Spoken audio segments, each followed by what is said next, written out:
Hi friends, నేను Ashok Kumar. Welcome to Ashoka online academy.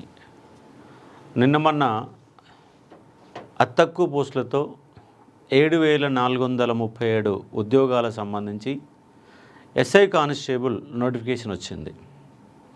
చాలామంది preparation మొదలుపెట్టారు. మరి ప్రిపరేషన్లో ఉన్న అడ్డంకులు ఏంటి? ఉద్యోగం సాధించాలంటే ఏం చేయాలా? అలాగే లాంగ్ టర్మ్లో ఉన్నటువంటి ప్రిపరేషన్ వాళ్ళు, గ్రూప్ 2, గ్రూప్ 3 వాళ్ళు, గ్రూప్ 1 వాళ్ళు కూడా ఉన్నారు. అసలు గవర్నమెంట్ ఉద్యోగం సాధించాలంటే మనకు కొన్ని అంశాలు అవసరం. ఈ వీడియోని చివరి వరకు కనుక చూస్తే మీకు క్లారిఫికేషన్ వస్తుంది, మంచి మోటివేషన్ వస్తుంది. నిజంగా ఇవి అవసరమే కదా, మన ప్రిపరేషన్ ఇలాగే ఉండాలి కదా అన్నటువంటి అవగాహన కల్పించడం కోసమే నువ్వు ఉద్యోగం సాధించాలంటే నీ దగ్గర ఉండాల్సిన 9 ఆయుధాలు. మరి ఆ 9 ఆయుధాలు ఏంటి, ఎలా ప్రిపేర్ కావాలా అన్న అంశాన్ని చూసే ముందు మన యొక్క అశోక్ అకాడమీకి సంబంధించిన అంశాల గురించి 2 అంశాలు చెప్తాను చూడండి. ఎస్ఐ కానిస్టేబుల్ నేపథ్యంలో రికార్డెడ్ వీడియోస్ కేవలం 1,500. మ్యాక్సిమం గ్రూప్ 2 స్టాండర్డ్లో మన జిఎస్ మ్యాథ్స్ అనేది ఉంటుంది, 1,500 రూపాయలు. ఒకవేళ మీకు గనక ఫిలిమ్స్లో క్వాలిఫై కాకపోతే మీ పైసలు మీకు ఇవ్వబడతాయి. జస్ట్ 1,500. ఫిలిమ్స్ 40 మార్కులు, 50 మార్కులు, 60 మార్కులు మీ అందరికీ తెలిసిందే. దీంట్లో 1/5 5వ వంతు మైనస్ మార్కు ఉంటుంది. ప్రతి 5 తప్పుడు క్వశ్చన్లో ఒక్కొక్క మార్కు కట్ అవుతుంది. మనకు మైనస్ మార్కుల అంశంగా అర్థం చేసుకోవచ్చు. అలాగే మన బుక్కు తెలంగాణ ఉద్యమ చరిత్ర బుక్కు మీకు అన్ని నోటిఫికేషన్లకు అక్కరొస్తుంది. మొదటి 100 పేజీలు షార్ట్ నోట్స్ ఉంటుంది. మీరు కనుక టెక్నికల్ ఎగ్జామ్స్ రాస్తే ఆ మొదటి 100 పేజీలు చదివితే మీకు Telangana history, Telangana movement 2 cover అవుతాయి. 150 మార్కులలో ఒక 30 to 40 మధ్య తెలంగాణ మూమెంట్, తెలంగాణ హిస్టరీ 2 క్వశ్చన్లు వస్తాయి. టెక్నికల్ ఎగ్జామ్లో 100 పేజీలు సరిపోతుంది. మిగతా ఎగ్జామ్లో మాత్రం మొత్తం పుస్తకం చదవాలి, చూసుకునే ఒక ప్రయత్నం చేయవచ్చు. అలాగే దిల్సుఖ్ నగర్లో అశోక అండ్ నిపుణ అకాడమీ ఆధ్వర్యంలో offline classes SI constable, forest beat officer, అలాగే గ్రూప్ 4, గ్రూప్ 2, 3, ముఖ్యంగా గ్రూప్ 2, 3ని బాగా ఫోకస్ చేసి మనము ఎక్కువ గంట క్లాస్ తీసుకొని చెప్పడం జరుగుతుంది. SI constable offline classes start అయినవి. దిల్సుఖ్ నగర్లో పిల్లర్ నెంబర్ 1543 మధ్య ముగ్గురం సీనియర్ ఫ్యాకల్టీస్ అలాగే జిఎస్ ఫ్యాకల్టీల చేత ఇన్డెప్త్ క్లాస్ అందజేస్తూ ఉన్నాం. SI constable and GPO, group 4 and group 2, 3 సంబంధించిన క్లాసెస్. అలాగే స్పెషల్ తెలంగాణ మూమెంట్, తెలంగాణ ఉద్యమ చరిత్ర బైలింగ్వల్లో స్టార్ట్ చేయడం జరిగింది. మీకు ఆల్రెడీ ఒక 2 days అవుతుంది క్లాసెస్ స్టార్ట్ అయ్యి. మీరు ఆన్లైన్లోను ఆఫ్లైన్లోను క్లాసెస్ వినవచ్చు. ఆన్లైన్ లైవ్లో క్లాస్ వినవచ్చు. తెలంగాణ ఉద్యమ చరిత్ర Ashoka online academy app download కనుక చేసుకొని చూస్తే తెలంగాణ ఉద్యమ చరిత్ర మీకు క్లాసెస్ అందుబాటులో ఉంటాయి. లైవ్ క్లాసులు కూడా ఉన్నాయి. ఆఫ్లైన్ స్పెషల్ బ్యాచ్ రోజు మార్నింగ్ 9 గంటల నుంచి 12 గంటల మధ్య తెలంగాణ ఉద్యమ చరిత్ర, నాయక ఉద్యమ చరిత్ర స్పెషల్ బ్యాచ్ అనేది రన్ చేయడం జరుగుతుంది. అదే టైంలో లైవ్ క్లాసెస్ కూడా మీరు ఫోన్లో కానీ ల్యాప్టాప్లో కానీ చూసుకునే అవకాశం ఉంటుంది కాబట్టి చూసుకోవచ్చు. ఇక సబ్జెక్టులోకి వెళ్ళి ఒక ప్రయత్నం చేద్దాం. ప్రభుత్వ ఉద్యోగం సాధించాలంటే నీ దగ్గర ఉండాల్సినటువంటి ఆయుధాలు ఏంటి సార్ అంటే ఒక 9 అంశాలు. వన్ బై వన్ మీకు వివరించే ప్రయత్నం చేస్తా. చూడగానే సింపుల్గా కనబడితే కానీ దీనికి కొంత ఎక్స్ప్లెనేషన్ కనుక చూడగలిగితే నిజంగా మనం సక్సెస్ సాధించవచ్చు అంటే 100% సక్సెస్ సాధించవచ్చు. మొట్టమొదటిసారిగా సిలబస్ కాపీ ఉండాలి సార్. చాలామందికి ప్రిపేర్ అవుతున్నారు కానీ దగ్గర సిలబస్ కాపీ పెట్టుకుంటారా అంటే పెట్టుకోరు. కానీ నువ్వేం ప్రిపేర్ అవుతున్నావో, ఎస్ఐ ప్రిపేర్ అయితే ఎస్ఐ సిలబస్ ఉండాలా, కానిస్టేబుల్ ప్రిపేర్ అయితే కానిస్టేబుల్ సిలబస్ ఉండాలా, గ్రూప్ 2 ప్రిపేర్ అయితే గ్రూప్ 2 సంబంధించినటువంటి సిలబస్ అనేది మీ దగ్గర ఉండాలా. సిలబస్ కాపీని ఒక 50 సార్లు చదవాలి, 50 టైమ్స్ చదవాలి. ఇన్నిసార్లు ఎందుకు చదవాలి సార్ అంటే ఒక్కొక్కసారి చాప్టర్ల పేర్లు ఇచ్చి కూడా ఎగ్జామ్లో క్వశ్చన్ వస్తున్నాడు. మనం ఎక్కడ ఉన్నాం, ఏ టాపిక్ చదువుతున్నాం, మధ్యలో ఉన్నామా, చివరిదిగా ఉన్నామా, మొత్తం సిలబస్లో మేజర్ టాపిక్స్ ఏంటి, చిన్న చిన్న టాపిక్స్ ఏంటి, ఏ టాపిక్ ఎంత ప్రియారిటీ ఇవ్వాలా, టోటల్ సిలబస్ నీ దగ్గర అవగాహన ఉండాలా. ఉదాహరణకు కానిస్టేబుల్లో ప్రిలిమ్స్లో మనకు పర్సనాలిటీ టెస్ట్ అనేది మనకు ఉండదు, కానీ మెయిన్స్లో కంపల్సరీగా పర్సనల్ టెస్ట్ అనేది మనకు పెడతా ఉన్నారు. ఆ సిలబస్ అర్థం కావాలా, ఇంగ్లీష్ ఎన్ని మార్కులు వస్తుంది, అదేవిధంగా ఆర్థమెటిక్ రీజనింగ్ ఎన్ని మార్కులు ఉంది, అలాగే ప్యూర్ మ్యాథ్స్ ఎన్ని మార్కులకు వస్తుంది, టోటల్ అవగాహన ఉండాలా. కాబట్టి మొట్టమొదటిసారిగా మీరు చూడాల్సిన అంశం ఏంటి సార్ అంటే సిలబస్ కాప్ అనేది దగ్గర పెట్టుకొని దీన్ని పదే పదే చూస్తుండాలా, ఎప్పుడూ చూస్తుండాలా. ఆ సిలబస్ కాపీ దగ్గర ఉండి దాని ప్రకారం మనకు సిలబస్ మొత్తం మైండ్లో ఉంటే దాని ప్రకారం ముందుకు పోవడానికి ఎక్కడ మనం ఉన్న మధ్యలో ఉన్నవా, సిలబస్ ఎంత అయిపోయింది, ఇంకెంత ప్రిపేర్ కావాలా. ఉదాహరణ మీరు కోచింగ్ తీసుకుంటారు అనుకోండి, ఆ కోచింగ్లో ఎక్కడ ఎంత సిలబస్ అయిపోయింది, ఎంత కావాల్సిన అంశం ఉందన్న అంశం తెలవాలంటే మొట్టమొదటిసారిగా ప్రతి వ్యక్తి దగ్గర సిలబస్ కాపీ ఉండాలి. ఒకవేళ మీరు అన్ని ఎగ్జామ్లో ప్రిపేర్ అవుతున్నారు, ఎందుకంటే SI constable group 4 syllabus same ఉంటుంది, అలాగే మనకు జీపీఓ సిలబస్ కూడా దాదాపు సేమ్ ఉంటుంది ఒక టాపిక్ తప్ప. కాబట్టి ఇట్లా గ్రూప్ 2 సంబంధించి గ్రూప్ 3 రెండు సేమ్ సిలబస్ ఉంటుంది. అట్లా మన సిలబస్ పైన ఎన్ని ప్రిపేర్ అయితే అన్ని సంబంధించినటువంటి సిలబస్ కాపీలు దగ్గర పెట్టుకొని వాట్ ఈస్ ద డిఫరెన్స్ అనే అంశాన్ని అర్థం చేసుకునే ప్రయత్నం చేయండి. ఖచ్చితంగా సిలబస్ కాపీని మనము స్కాన్డ్ కాపీ ల్యాప్టాప్లో ఉండాలా, ప్రింటింగ్ కాపీ టేబుల్ పైన ఉండాలా, దాన్ని మంచి లామినేషన్ తీసుకొని ముందర పెట్టుకునే ఒక ప్రయత్నం చేస్తే మనకు పర్ఫెక్ట్ ఉండడానికి అవకాశం ఉంటుంది. అయితే ఇక్కడ ఇంకో పాయింట్ మీకు రాయలేదు, అదేంటి సార్ అంటే ప్రీవియస్ క్వశ్చన్స్. ఏంటి సార్ అంటే ప్రీవియస్ క్వశ్చన్స్ పేపర్, ఇది చాలా ఇంపార్టెంట్. ప్రీవియస్ పేపర్స్ అనేవి చాలా ఇంపార్టెంట్. ఎందుకు సార్ అంటే ఈ ప్రీవియస్ పేపర్లకు వెళ్ళి మినిమం 10 నుంచి 15% క్వశ్చన్లు అవే రిపీట్ అవుతూ ఉంటాయి. ఇదొక పాయింట్. అయితే నువ్వు ఎట్లా ప్రిపేర్ కావాలా, క్వశ్చనేర్ ఎట్లా వస్తుంది. ఉదాహరణ కరెంట్ అఫైర్స్ ఉన్నాయి, ఒక 4-5 పేపర్లు కనుక 10 పేపర్లు కనుక కరెంట్ అఫైర్స్ కనుక పరిశీలన చేస్తే పేపర్కు ఒక 25 క్వశ్చన్లు ఉంటాయి. పేపర్కు 25 క్వశ్చన్లు ఉంటే ఒక 10 పేపర్లు చూస్తే 250 క్వశ్చన్లు కనుక నువ్వు చూడగలిగితే క్వశ్చన్ ఎక్కడికి వెళ్ళి వస్తుంది. తెలంగాణ కరెంట్ అఫైర్స్లోకి వెళ్ళి ఎన్ని క్వశ్చన్లు పడుతున్నాయి, అలా ఇండియన్ కరెంట్ అఫైర్స్లో ఎన్ని క్వశ్చన్లు పడుతున్నాయి, అంతర్జాతీయ అంశాలపై ఎన్ని క్వశ్చన్లు వస్తున్నాయి, ఎలాంటి క్వశ్చన్ అడుగుతున్నారు, స్పోర్ట్స్ మీద ఎలాంటి క్వశ్చన్ వస్తుంది, సైన్స్ అండ్ టెక్నాలజీ మీద ఎలాంటి క్వశ్చన్ అడుగుతున్నారు, పదే రిపీట్ అయ్యే క్వశ్చన్ ఏంటి, ఒకటే ఫార్మేట్ ఎలాంటి క్వశ్చన్లు వస్తున్నాయి, క్రీడాకు సంబంధించిన పదజాలం ఏముంది, ఏ క్రీడలపైన ఎలాంటి క్వశ్చన్లు అడుగుతున్నారు. మొత్తంగా ఈ 150 మార్కుల జిఎస్ కావచ్చు, సబ్జెక్ట్ కావచ్చు, ఏదైనా కావచ్చు, ప్రీవియస్ క్వశ్చన్స్ అనేవి నీకు దారి చూపేవి.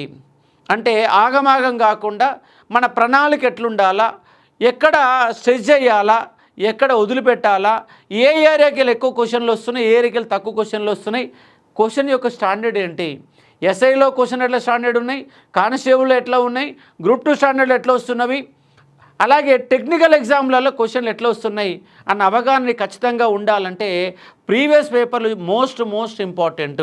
కాబట్టి ఏదన్నా ఒక మంచి పబ్లికేషన్ సంబంధించి ప్రీవియస్ క్వశ్చన్ పేపర్లో దగ్గర పెట్టుకోవాలా. అప్పుడప్పుడు సాయంత్రం పూట మనకి ఎటు చదవబుద్ధి కానప్పుడు ఖాళీగా ఉన్నప్పుడు ఆ ప్రీవియస్ పేపర్లు చూసుకోవాలా. అదే మాదిరిగా ఉదాహరణ తెలంగాణ హిస్టరీ చదువుతున్నావు, శాతవాహనుల పైన ప్రతి ఎగ్జాములో సబ్జెక్ట్లోనైతే ఒక 6-7 క్వశ్చన్లు వస్తాయి, జిఎస్లోనైతే 1-2 క్వశ్చన్లు వస్తాయి. అంటే ఇప్పటి వరకు శాతవాహనుల పైన ఎన్ని క్వశ్చన్లు అడిగారు. ఉదాహరణకు 10 పేపర్లు తీసుకుంటే ఒక 40-50 క్వశ్చన్లు ఒక శాతవాహనుల పైన దొరకడానికి అవకాశం ఉంది. ఆ 40 క్వశ్చన్లు చూస్తే శాతవాహనులలో ఏ టైప్ ఆఫ్ క్వశ్చన్లు వస్తున్నాయి అంటే ఒకసారి శాసనాలు ఉంటాయి, ఒకసారి ఒక శాసనం అడిగితే మరోసారి ఒక శాసనం అడుగుతాడు. అంటే శాసనాలు అనే కాన్సెప్ట్ మనకు చాలా ఇంపార్టెంటు. అలాగే నిర్మాణాలు ఉన్నాయి, నిర్మాణాలపైన ఒక క్వశ్చన్ వస్తుంది ఇంపార్టెంటు, పత్రికలపైన క్వశ్చన్ వస్తుంది అది ఇంపార్టెంటు. అన్న అంశం తెలవాలంటే నీకు ఏం కావాలి సార్ అంటే ప్రీవియస్ పేపర్స్, ప్రీవియస్ క్వశ్చన్స్ అనేవి చాలా ఇంపార్టెంటు. అంటే ముందుగా నీ దగ్గర ఏముండాలి సార్ అంటే సిలబస్ కాపీ ఉండాలా, రెండోది ఏముండాలి సార్ అంటే మనకు ప్రీవియస్ పేపర్స్ ఉండాలి. దీని తర్వాత మనకు మూడో అంశం ఏంటి సార్ అంటే కోచింగ్ అవసరమా సార్ అంటే అవసరం లేకుండా ఉద్యోగం కొట్టవచ్చు, కానీ కోచింగ్ తీసుకోకుండా ఉద్యోగం కొట్టిన వాళ్ళు ఎంతమంది ఉంటారు సార్ అంటే కేవలం 10% మంది మాత్రమే ఉంటారు. 90% మంది ఎక్కడో ఒక దగ్గర కోచింగ్ తీసుకున్న వాళ్ళు 90% ఉంటారు.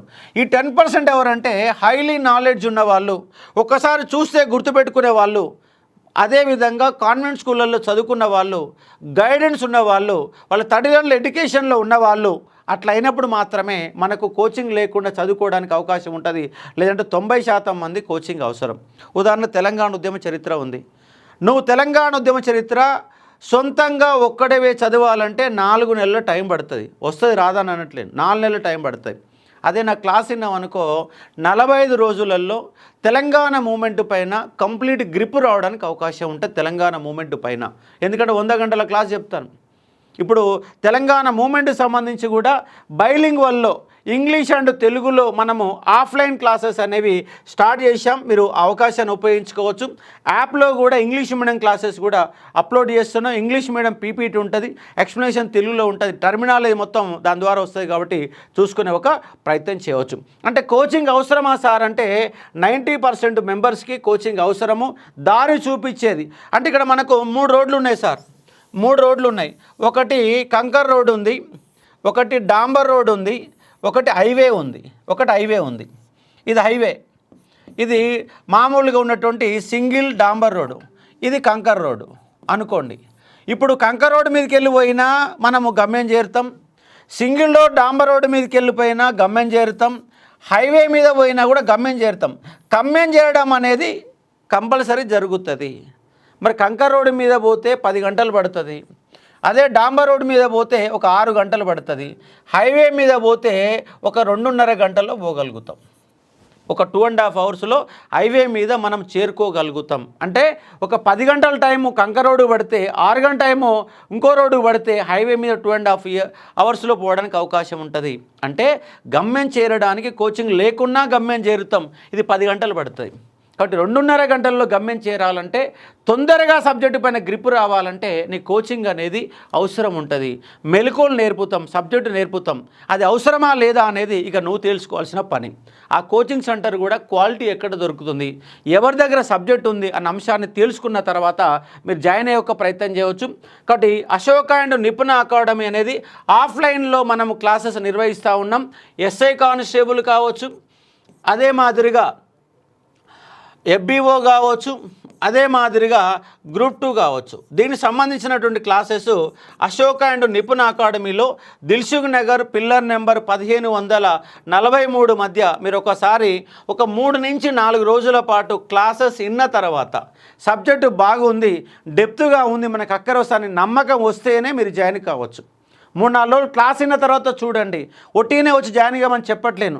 లేదా యూట్యూబ్లో మన క్లాసెస్ ఉంటాయి, పర్ఫెక్ట్ సబ్జెక్ట్ అందజేస్తురా, డెప్త్ ఉన్నదా లేదా, క్వాలిటీ ఉందా లేదో చూసి జాయిన్ కావచ్చు. కాబట్టి కోచింగ్ అనేది మనకు తర్వాత పాయింట్గా మనకు కనబడతా ఉంది. ఇది ఒక అంశంగా చూసుకోవచ్చు. అలాగే ఇంకో అంశం ఏంటి సార్ అంటే పుస్తకాలు కోచింగ్ 2 కలిపితే మనకు సబ్జెక్టు నేర్చుకోవడానికి ఉపయోగపడే అంశాలు. ఒకటేంటి బుక్స్ మరియు కోచింగ్, ఈ 2 నేర్పేది. సబ్జెక్టును నేర్పేది ఏంటి సార్ అంటే ఒకటి కోచింగు, రెండవది బుక్స్. పుస్తకాలు కూడా ఎట్లుండాలి సార్ అంటే ఉదాహరణకు జాగ్రఫీ ఉంది. ఈ జాగ్రఫీకి సంబంధించి ఏం చేయాలి సార్ అంటే ఒకటే బుక్ తీసుకోవాలి. ఆ ఒక్క బుక్కునే 10 సార్లు చదవాలా. అలాగే మనకు రెండో బుక్ కూడా ఉంటుంది. ఆ రెండో పుస్తకాన్ని ఏమంటావు సార్ అంటే ఎక్కడైతే టాపిక్స్ ఆడున్నాయో, ఎక్కడైతే సబ్జెక్టు తెలియలేదో అప్పుడు మాత్రమే ఆ టాపిక్ మాత్రమే చూసే పుస్తకమే రెండో పుస్తకం. కాబట్టి ఒక క్యాండిడేట్ దగ్గర 1 లేదా 2 పుస్తకాలు ఉండాలా. ఒకటే పుస్తకాన్ని 10 టైమ్స్ చదవాలా. రెండో పుస్తకాన్ని ఎక్కడ డౌట్ వస్తుందో అక్కడనే చూసి ఒక ప్రయత్నం చేయాలి. కాబట్టి అర్థం చేసుకోవచ్చు. అట్లాగే ప్రతి పుస్తకానికి, ప్రతి జాగ్రఫీకి 4 పుస్తకాలు కూడా మెయింటైన్ చేయవచ్చు. కానీ 4 పుస్తకాలు చదవద్దు, ఒకటే పుస్తకం చదవాలా. ఈ పుస్తకాలు ఏంటి సార్ అంటే రెఫరెన్స్, కేవలం రెఫరెన్స్ అంటే ఏంటంటే ఉదాహరణకు జాగ్రఫీలో భూమిపైన పొరలు చూస్తూ ఉన్నాం. ఆ భూమిపైన పొరల గురించి ఒక డౌట్ వచ్చింది, లేదా నదీ వ్యవస్థ గురించి ఒక డౌట్ వచ్చింది. ఆ నదీ వ్యవస్థ మాత్రమే చదవాలా తప్ప మొత్తం పుస్తకాలు ఇవి చదవద్దు. ఒకటే పుస్తకాన్ని 10 టైమ్స్ చదవాలా. ఈ పుస్తకాలు కేవలం రెఫరెన్స్ కోసం మాత్రం ఉపయోగించుకోవాలా. కాబట్టి ఖచ్చితంగా ఒక మంచి పుస్తకం ఏందని మీరు ఒక సెర్చ్ చేయండి. ఏ టాపిక్కి ఉదాహరణ తెలంగాణ మూమెంట్ నా బుక్ ఉంటుంది, జాగ్రఫీ వేరే సార్ది ఉంటుంది, ఎకానమీ వేరే సార్ది ఉంటుంది. ఇట్లా స్టాండర్డ్ ఆఫ్ బుక్స్ అనేవి ఒక సెట్ పెట్టుకొని రెండో సెట్ మాత్రం రెఫరెన్స్ పుస్తకాలు కనుక తీసుకుంటే ఆ పుస్తకాల ఆధారంగా నోట్స్ తయారు చేయాలా. ఉదాహరణకు కోచింగ్ సెంటర్లో నేను కోచింగ్ క్లాసెస్ చెప్పాను, ఒక 100 గంటల క్లాస్ చెప్పిన. ఈ 100 గంటల క్లాసు నువ్వు రాసుకునేటప్పుడు ఏం చేయాలి సార్ అంటే నోట్బుక్లో కేవలం 1 సైడ్ మాత్రమే రాయాలి, రెండో సైడ్ రాయొద్దు సార్. ఒక సైడ్ మొత్తం వెయిట్ పేజ్ ఉండాలా, ఒక్క సైడ్ మాత్రమే రాయాలా? నీ 100 గంటల క్లాస్ చెప్తే ఒక 400 పేజీల నోట్స్ వచ్చింది. ఈ 400 పేజీల నోట్స్ కూడా వన్ సైడ్ మాత్రమే ఉండాలా, మరో సైడ్ ఖాళీ పెట్టుకోవాలా?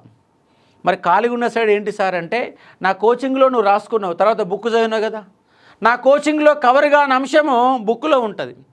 ఆ బుక్లో కొత్త పాయింట్స్ దొరుకుతాయి, ఆ కొత్త పాయింట్ ఎక్కడ రాసుకోవాలా? ఒక టాపిక్ అయిపోయింది, శాతవాహనులు అనే టాపిక్ అయిపోయింది. ఆ టాపిక్ అయిపోయినాక కొన్ని కొత్త క్వశ్చన్లు కనపడ్డాయి. ఆ కొత్త క్వశ్చన్లు పేజీలో రెండో వైపు రాసుకోవాలా. ఈ వైపు ఏం చేయాలి సార్ అంటే, కొత్త అంశాలు కొన్ని డిఫరెంట్ అంశాలు రాసుకోవాలా. ఇదేమో రెగ్యులర్గా క్లాస్ జరిగిన అంశాలు, కొత్త పాయింట్ వస్తే దీంట్లో రాసుకోవాలా. ఈ రెండు కలిపి చదివితే సబ్జెక్టు మొత్తం కవర్ అవుతాయి. అందుకే నోట్స్ దగ్గర పీసినా చేయకండి. ఎందుకంటే ఒక ఫ్రెండ్ కలిస్తే దావా చేసుకుంటే 3-4 వేల రూపాయలు ఖర్చు పెడతాం, కానీ 4,000 పెడితే ఎన్నో పుస్తకాలు వస్తాయి, ఎన్నో నోట్బుక్స్ వస్తాయి. కాబట్టి పుస్తకాల దగ్గర, నోట్బుక్ల దగ్గర మీరు ఎక్కడ కూడా ఇబ్బంది పడే ప్రయత్నం చేయవద్దు. కాబట్టి పుస్తకాలు కానీ నోట్బుక్లు కానీ ఎప్పుడైనా కొనుక్కోవాలా, దగ్గర పెట్టుకోవాలా. ఏ బుక్ ఎప్పుడు అవసరం పడుతుందో కూడా ఎవరికి తెలియదు. కాబట్టి నోట్స్ టేకింగ్ అనేది చాలా ఇంపార్టెంట్. ఆ నోట్స్ టేకింగ్ ద్వారానే మనకు ఉద్యోగం రావడానికి అవకాశం ఉంది. కావాలంటే విజేతలని మీరు కనుక వాళ్ళు కలిసి మాట్లాడితే నోట్స్ యొక్క ఇంపార్టెంట్ ఏందో వాళ్ళు చెప్తారు. ఆ నోట్స్ నీకు మాత్రమే అర్థమవుతుంది. వేరే వాళ్ళ నోట్స్ మనం కాపీ చేయడం కాదు, మనమే సొంతంగా నోట్స్ తయారు చేసుకోవాలా. కాబట్టి నీ విజయంలో నీ సక్సెస్లో మార్కెట్లో ఎన్ని పుస్తకాలు ఉన్నా, మార్కెట్లో ఎన్ని కోచింగ్లు దొరికినా, నువ్వు రాసుకునే యొక్క నోట్సే నేను విజయ తీరాలకు చేరడానికి అవకాశం ఉంటుంది. కాబట్టి ఆ నోట్స్ ఇంపార్టెంట్ తెలుసుకొని ఆ నోట్స్ టేకింగ్ అనేది చాలా ఇంపార్టెంట్గా అర్థం చేసుకునే ఒక ప్రయత్నం చేయవచ్చు. ఆ పెద్ద నోట్స్ తయారు చేసిన తర్వాత మరొక నోట్స్ ఉంటుంది, దాన్నే మనం షార్ట్ నోట్స్ అంటాం. ఉదాహరణకి ఇక్కడ 400 పేజీల నోట్స్ తయారు చేసినావు, కానీ ఎగ్జామ్ దగ్గర పడ్డప్పుడు ఈ 400 పేజీలు చదవడం కష్టమవుతుంది. ఎందుకంటే తెలంగాణ మూవ్మెంట్కు 400 పేజీలు ఉంది, తెలంగాణ హిస్టరీకి 200 పేజీలు ఉంది, జాగ్రఫీకి 300 పేజీలు ఉంది, ఎకానమీకి 500 పేజీలు ఉంది, పాలిటిక్కి 400 పేజీ ఉంది. ఇలా 100 కొద్ది పేజీలు కనుక చూస్తే 4-5 వేల పేజీలు అవుతాయి. ఇప్పుడు అన్ని పేజీలు చదవడం కష్టమైంది కదా. చివరి దశకు వచ్చినప్పుడు, లాస్ట్ 1 మంత్ ఉన్నప్పుడు మనకు షార్ట్ నోట్స్ అనేవి చాలా అద్భుతంగా ఉపయోగపడతాయి. ఆ షార్ట్ నోట్స్ కూడా నువ్వే సొంతంగా తయారు చేసుకోవాలా. ఎగ్జాంపుల్ ఇక్కడ 400 పేజీల నోట్స్ వచ్చింది. ఈ 400 పేజీల నోట్స్ని 50 పేజీలలో నువ్వు కుదించుకునే యొక్క దమ్ము నీ దగ్గర ఉండాలా. ఎప్పుడు వస్తుంది సార్ అదంటే, సబ్జెక్టు పైన గ్రిప్ వచ్చినప్పుడు ఆ షార్ట్ నోట్స్ అనేవి ఉపయోగపడుతుంది. నేను 30 పేజీల షార్ట్ నోట్స్ తయారు చేశాను తెలంగాణ హిస్టరీ. అది ప్రతి జిరాక్స్ సెంటర్లో కొన్ని వేల కాపీలు అమ్మారు. 30 రూపాయల షార్ట్ నోట్స్లో చిన్న ఎగ్జాములలో, టెక్నికల్ ఎగ్జాములలో బై ద బై మార్కులు వస్తాయి. కాబట్టి ఆ షార్ట్ నోట్స్ని అంత అద్భుతంగా తయారు చేయడం జరిగింది. ఆ నేపథ్యంలోనే తెలంగాణ మూమెంటు మొదటి 100 పేజీలలో Telangana movement and Telangana history, Telangana చరిత్ర సంస్కృతి ప్రాథమిక అంశాల పేరుతో షార్ట్ నోట్స్, కాలక్రమ పట్టిక, కమిటీలు, సంస్థలు, వ్యక్తులు, రాజకీయ పార్టీలు అనే ఒక షార్ట్ నోట్స్ను తయారు చేశాను. 100 పేజీలు ఉంటాయి. 100 పేజీలలో 30 పేజీలేమో తెలంగాణ హిస్టరీ, 70 పేజీలేమో తెలంగాణ ఉద్యమ చరిత్ర. అట్లా షార్ట్ నోట్స్ను మీరు సొంతంగా తయారు చేసుకునే శక్తి ఉండాలా. లేదంటే మళ్ళాంటి పుస్తకాలు చదివిన తర్వాత మళ్ళొకసారి కూడా మీరు షార్ట్ నోట్స్ రాసుకోవచ్చు. ఆ నేపథ్యంలో Indian history, Telangana history movement 3 కూడా షార్ట్ నోట్స్ బుక్స్ కూడా మీకు ముందుకు తేవడానికి ప్రయత్నం చేస్తాను. ఒకవేళ మీరే సొంతంగా తయారు చేసుకుంటే ఇంకా అద్భుతంగా ఉంటుంది. ఒకవేళ వేరే వాళ్ళు తయారు చేసినప్పటికి కూడా మళ్ళీ మీరు కూడా కొంత షార్ట్ నోట్స్ అనేవి ఉపయోగపడతాయి. కాబట్టి అర్థం చేసుకునే ఒక ప్రయత్నం చేయవచ్చు. కాబట్టి నోట్స్ ఉంటుంది, షార్ట్ నోట్స్ ఉంటుంది, షార్ట్ నోట్స్ ఉంటాయి. ఆ 2 అంశాలను కూడా జాగ్రత్తగా చూసుకోండి. ఇది మొత్తం అయిపోయినాయి. నోట్స్ అయిపోయింది, షార్ట్ నోట్స్ అయిపోయింది, కోచింగ్ అయిపోయింది, బుక్స్ అయిపోయినాయి, సిలబస్ కాపీ కూడా మీ దగ్గర ఉన్నది. మొత్తం సబ్జెక్టు పైన గ్రిప్ వచ్చింది. మరి గ్రిప్ వచ్చినాక ఏం చేయాలి సార్ అంటే, చాప్టర్ వైజ్ క్వశ్చన్లు ప్రాక్టీస్ చేయాలా. చేసుకోవాలా. ఎన్ని చాప్టర్లు ఉన్నాయి? ఉదాహరణ తెలంగాణ చూసుకుంటే 4 పెద్ద చాప్టర్లు ఉంటాయి. శాతవాహనులు, కాకతీయులు, కుతుబుషాహీలు, అసబ్జాహీలు 4 పెద్ద చాప్టర్లు. ఒక్కొక్క చాప్టర్కి వెళ్ళి మినిమంగా 50 నుంచి 100 క్వశ్చన్లు. పెద్ద చాప్టర్లు కాబట్టి 100 క్వశ్చన్లు 400 క్వశ్చన్లు కనుక ఈ 4 చాప్టర్లకి వెళ్ళి మీరు ప్రాక్టీస్ చేస్తే సబ్జెక్టు పైన గ్రిప్ వస్తుంది. అలాగే చిన్న చాప్టర్లు ఈక్ష్వాకులు, విష్ణుకుండ్లు, వేములవాడ చాళుక్యులు, రేచర్ల పద్మనాయకులు అనే ఒక్కొక్క మార్క్ రావడానికి ఆస్కారం చాప్టర్లు ఉంటాయి. ఈ చాప్టర్లకి వెళ్ళి ఒక్కొక్క చాప్టర్కి వెళ్ళి 30 క్వశ్చన్లు ప్రాక్టీస్ చేయాలా. ఇట్లా 30 క్వశ్చన్లు ప్రాక్టీస్ చేస్తే సబ్జెక్టు రివిజన్ అవుతుంది. ఎక్కడ మీ లోపాలేందో తెలుస్తుంది, ఎక్కడ మిస్ అవుతుందో తెలుస్తుంది. తర్వాత చాప్టర్ వైజ్ క్వశ్చన్ అనాలిసిస్ చేసినాం. తర్వాత ప్రాక్టీస్ బిట్స్ అంటే చాప్టర్ వైజ్ అనాలిసిస్ ఇక్కడ ప్రాక్టీస్ బిట్స్ అంటారు. ఈ ప్రాక్టీస్ బిట్స్ చేయాలి. ఈ ప్రాక్టీస్ బిట్స్ కంటే ముందే మళ్ళీ ఒక అంశం ఏంటి సార్ అంటే చాప్టర్ వైజ్ అనాలిసిస్ చేయాలి. ఏంటి చాప్టర్ వైజ్ అనాలిసిస్? ఉదాహరణకు కాకతీయులు చాప్టర్ అయిపోయింది. కాకతీయులు అనే చాప్టర్ దాదాపుగా పుస్తకంలో చూస్తే 50 పేజీలు ఉంటుంది.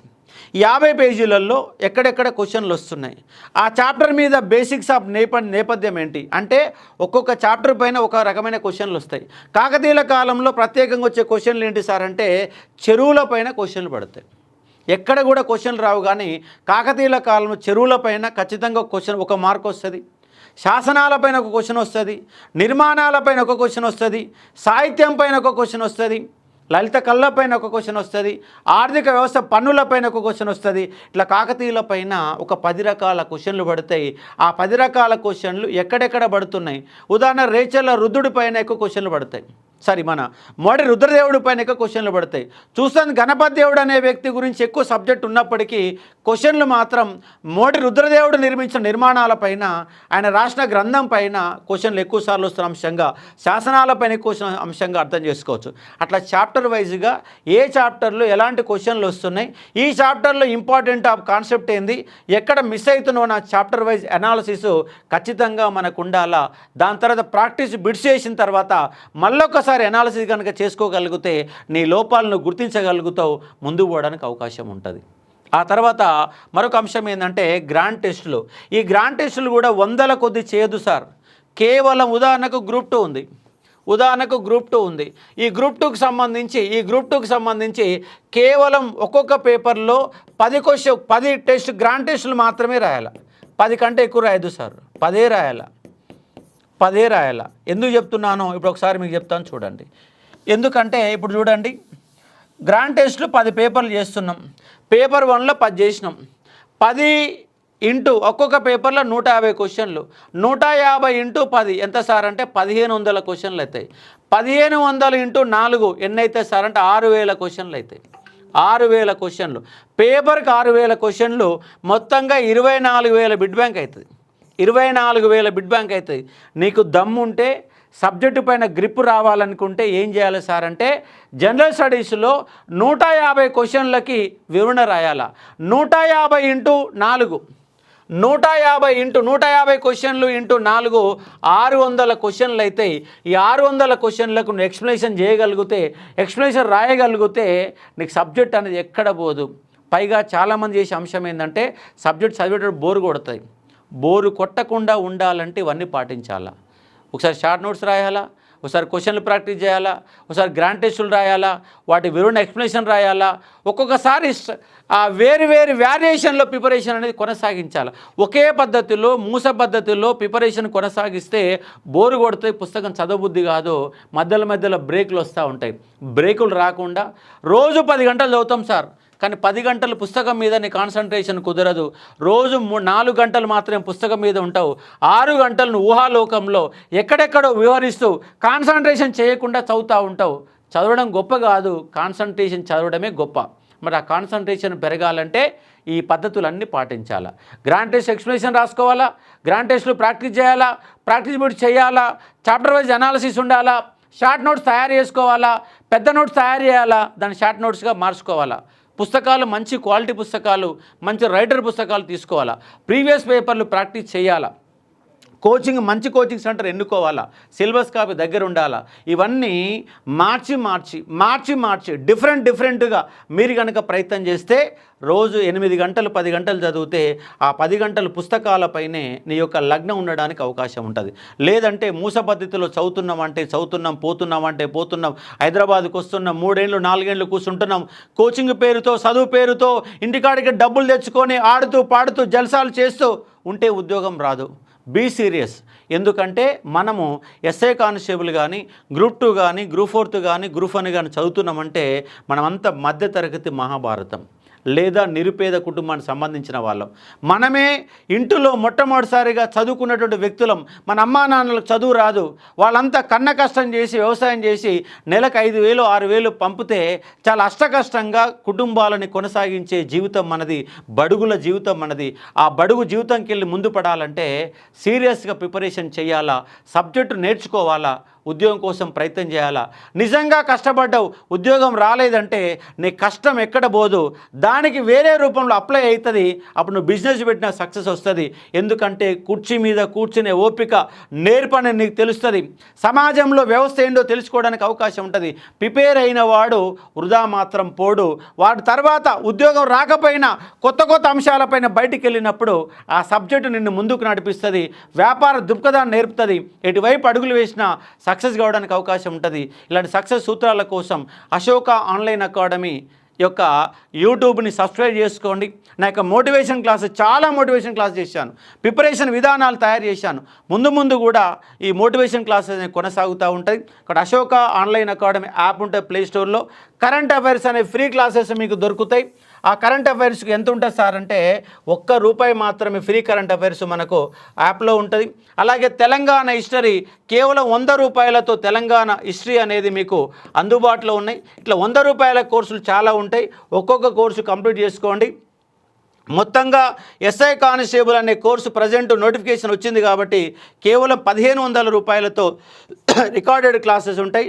అదేవిధంగా మీరు ఆఫ్లైన్ కనుక వస్తే ఎస్ఐ కానిస్టేబుల్ కానీ, గ్రూప్ 2 కానీ, ఎస్ఐ కానీ, కానిస్టేబుల్ కానీ, ఫారెస్ట్ బీట్ ఆఫీసర్ కానీ, గ్రూప్ 2 కానీ, ఇవన్నీ కూడా మనకు ఆఫ్లైన్లో గ్రూప్ 2, 3 అనే ఆఫ్లైన్లో మనకు అందుబాటులో ఉన్నాయి.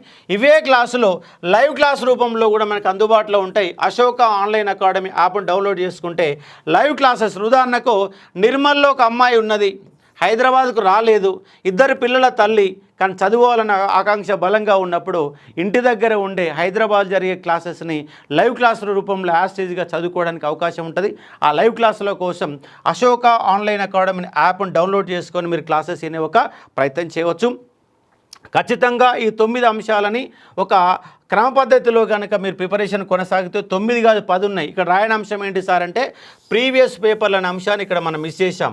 కాబట్టి 10 అంశాలు ఉంటాయి. 10 ఆయుధాలు 9 కాదు. దీని దగ్గర ఉండాల్సిన ఆయుధాలు 9 కాదు, 10 అన్న అంశాన్ని గుర్తుపెట్టుకోండి. ఈ టాప్ 10 ఆయుధాలు కనుక మీ దగ్గర పెట్టుకొని ప్రిపరేషన్ కనుక కరెక్ట్గా చూడగలిగితే మనము సక్సెస్ కావడానికి అవకాశం ఉంటుంది. అట్లాగే నెక్స్ట్ మనం సెల్ ఫోన్ యొక్క ప్రభావం ఎట్లా ఉండబోతుంది, అది నీ ఉద్యోగం మీద ఎట్లా ప్రభావితం చూస్తున్నది, ప్రిపరేషన్ పైన, అలాంటి అంశాలపైన నెక్స్ట్ వీడియోలలో చూసే ఒక ప్రయత్నం చేద్దాం. Next group 2 preparation, long term preparation ఎలా చేయాలి అంశం పైన మరొక వీడియోలో కూలంకుషంగా చర్చిస్తాను. చూస్తూనే ఉండండి అశోక ఆన్లైన్ అకాడమీ యాప్. అలాగే అశోక అకాడమీ యొక్క యూట్యూబ్ ఛానల్ సబ్స్క్రైబ్ చేసుకొని మన ఫాలో అయ్యే ప్రయత్నం చేయవచ్చు. ఇది ఉన్నటువంటి సమాచారం. మరొక వీడియోలో మళ్ళీ మీ ముందుకు వచ్చే ప్రయత్నం చేస్తాను. Thank you.